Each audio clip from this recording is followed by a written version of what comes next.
Hi guys, it's Thomas Moran here, and in today's video I'm going to be talking about, did a professional gambler win at the AINTREE festival with my lucky 15 and my extra 30 3-to-1 shot.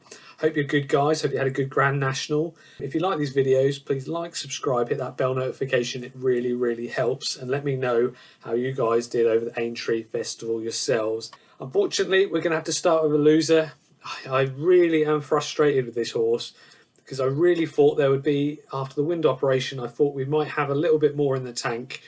And in my lucky 15, the first horse that I picked was a Hoisinyor at 6-to-1. I thought it was a great each way bet. What's even more frustrating is, if these are 7 runners, I would not even touched it for the lucky 15. I would have actually really frustratingly put in a horse I did back at 8-to-1, which I'll tell you about later, but we won't go into that, and that's how these lucky 15s work. But it was a Hoisinyor at the 255 at Aintree on the first day, and it didn't run much of a race. I mean, it was close to coming 4th, but the race fell apart, and it just, Gaelic Warrior won really well, Grey Dawning 2nd.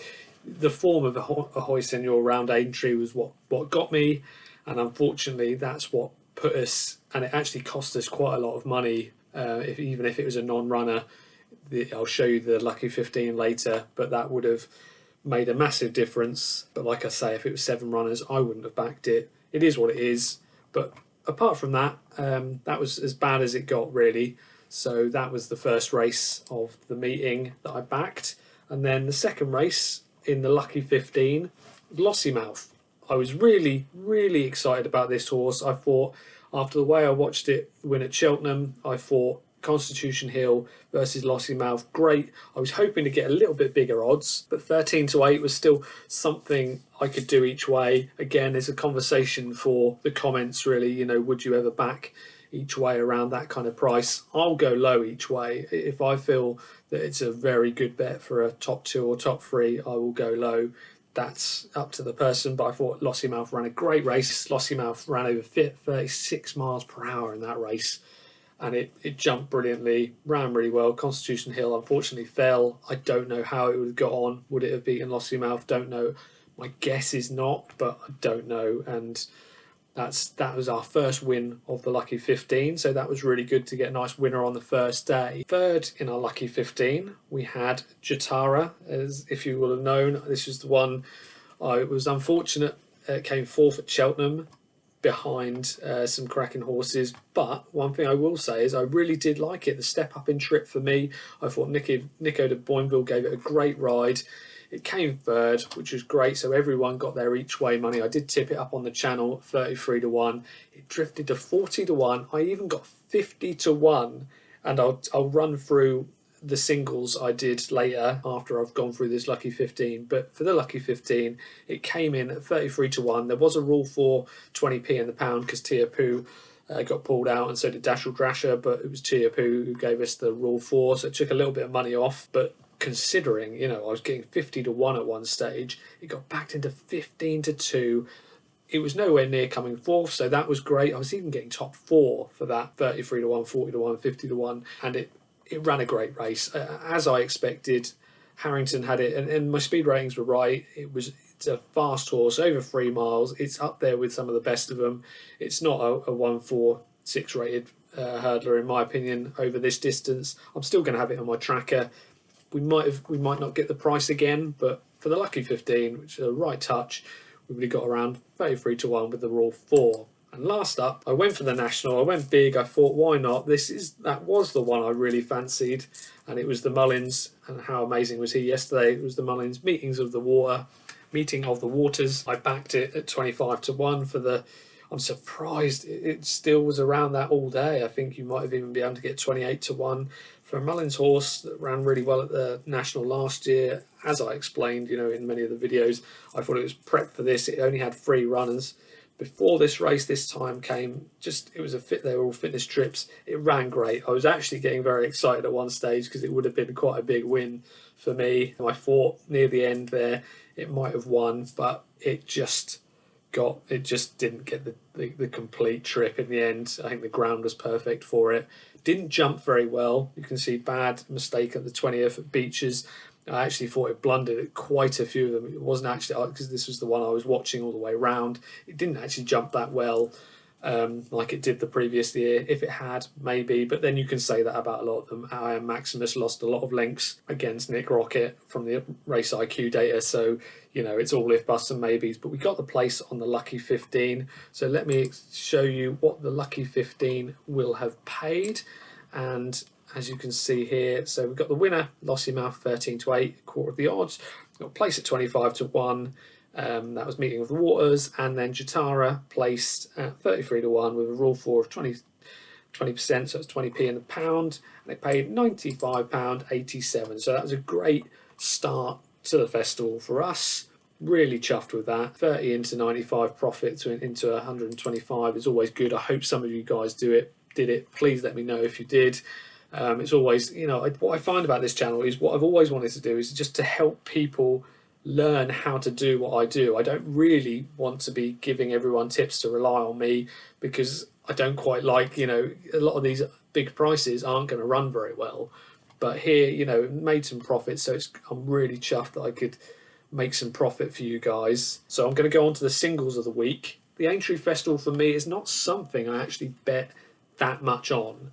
So I didn't actually have that many runners, and I was going to try and do a couple of YouTube videos talking about, you know, my day selections. But if I'm honest, some of these races, I know the Nationals 34 runners, but I had more time to research that. Some of these are 25 runners, and I couldn't really pick one out of it. So I just went for the ones that I liked the most and that were in races that were potentials. So on the same day as my first two bets in my lucky 15, there was a horse I really liked, and easy to say it now, but I did back it at 8 to 1, and that was Mercia. And the main reason I backed it was because it had a £13 swing in the weights with Put Your Hands Together. Everyone was talking about Put Your Hands Together, and I was like, that's so weird, because there's a £13 swing here, and I know it beat Mercia quite convincingly. I think it came 8th Mercia last time out at the Cheltenham Festival, but it wasn't given the hardest of races when we knew we weren't going to win with Mercia. And I was just like, £13 for me is, in my opinion, for an improving horse from the Willie Mullins yard, 8 to 1.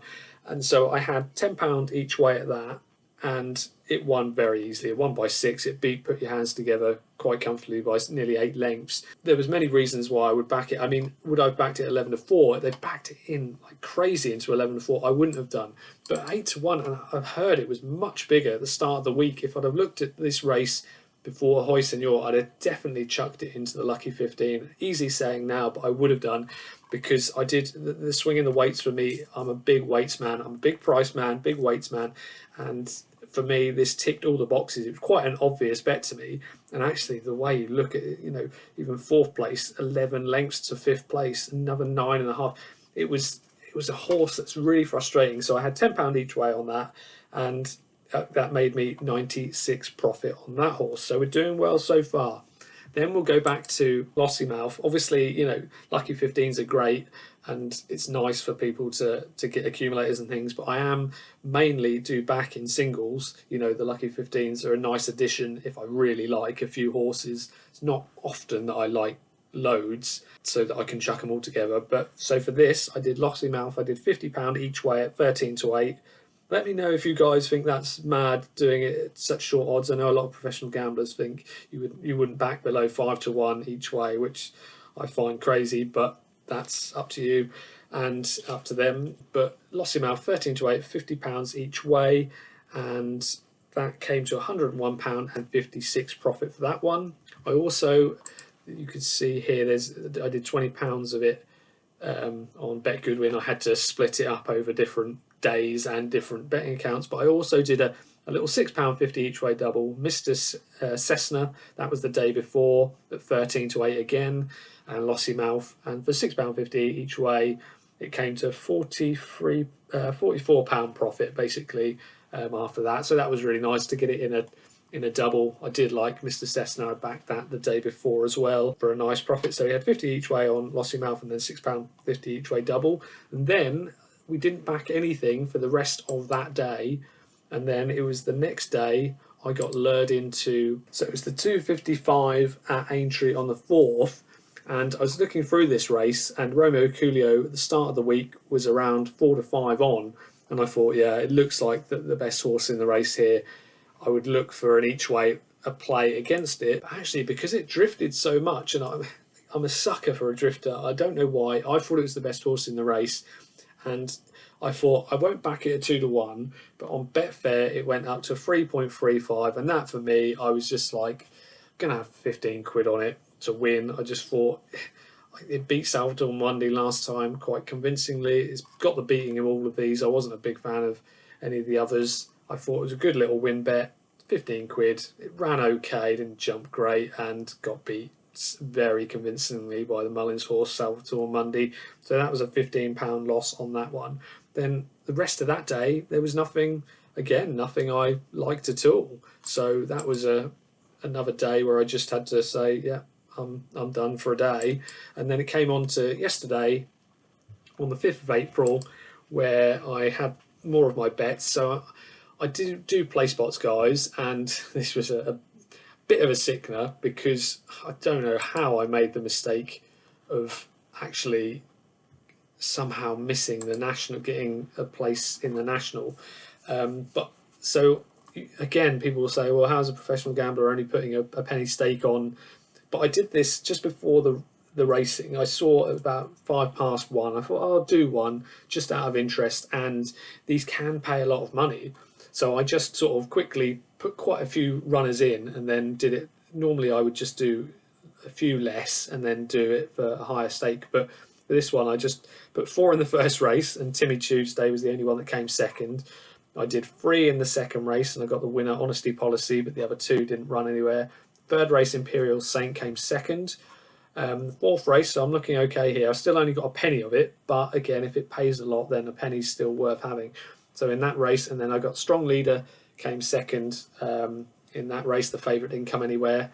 And then it was the National that I don't know why I didn't put either Iron Maximus or Rocco in, but I think it was just time was ticking, and I just sort of picked some, and Meeting of the Waters came 5th, so if it had come 4th, I'd have got it.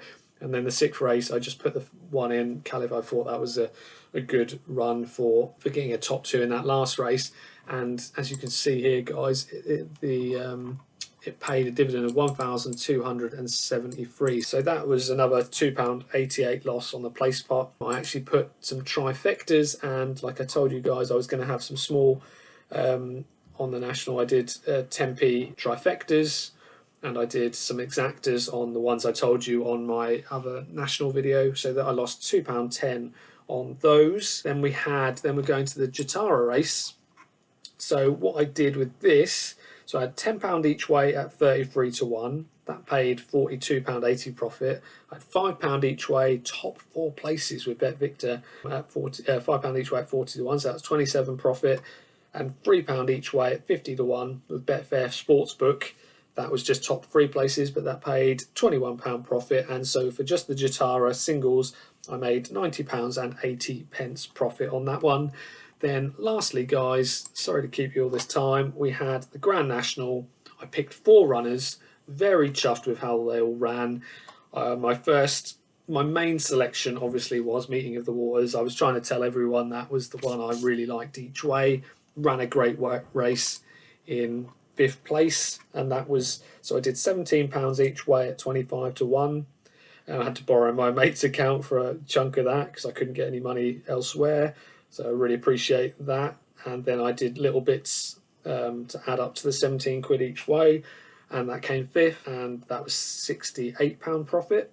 I did Grange Clare West. That ran an absolutely cracking race. I don't know if I got best odds guaranteed on that. I can't imagine I did, but I did £6 each way at 28 to 1 on that, as I tipped up on my national videos, and that was £27.60 profit on that one. And then Manila Kakuna, I did say to people, you know, top 7 with Betfred, if you can, always try and get those, because you just never know. Sometimes they can be so close to getting top 6. So I nearly got another winner on that one, another profit on that one. So that was £6 each way. So I lost £12 on that one. If I'd had top 7 with Betfred, I would have made a little bit of profit. And then Hewick, I had £3 each way at 40 to 1. anti post, so I lost £8. I lost £6 on that one. So guys, what did you think? I made money on the AINTREE Festival with the National and my lucky 15. As you probably can guess, I did make some profit, and the total came to £485.85. I was happy with that. I didn't really do much betting. The AINTREE Festival for me is not something I ever get mainly stuck into. The 4 I liked. Such a shame with Ahoy Senor, because if you chuck in, you know, again, it's very much if, buts and maybes, but if you chucked in Mercia, which was actually 16-1 when I was first looking, but say 8-1, you know, you're looking at £445 profit for that. It is what it is. Instead, we made 90 quid. Please, guys, let me know what you backed at AINTREE, how you got on, winners, losers, etc. If you like these videos, please like, subscribe, hit that bell notification. Really do appreciate it. And most importantly, guys, take care.